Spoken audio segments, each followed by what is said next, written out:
Who does most of the housework in your family? Who does most of the housework in your family?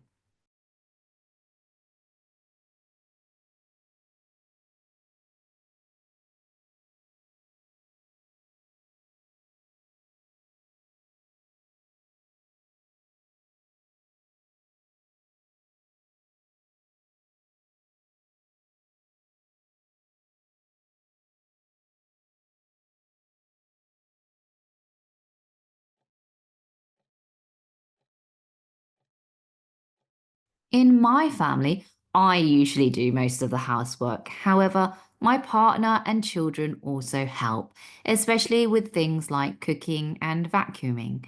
We try to share the work, but sometimes it feels like I'm doing more. I think if we all made a schedule and took turns, it would be easier to keep things balanced. La respuesta es bastante directa y utiliza vocabulario básico relacionado con tareas domésticas como housework, el trabajo doméstico, help, ayuda y schedule, el horario, lo cual es adecuado para un nivel A2.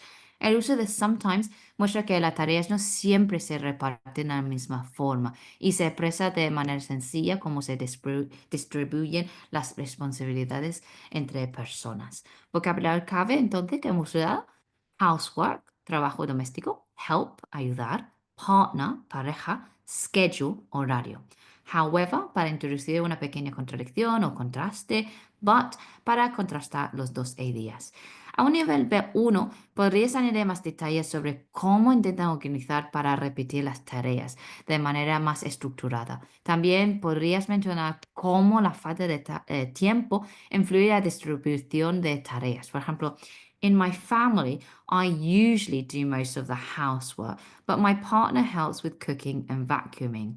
My children tidy up their beds. We do try to share the tasks, but sometimes it's difficult because of our busy schedules and our children's activities.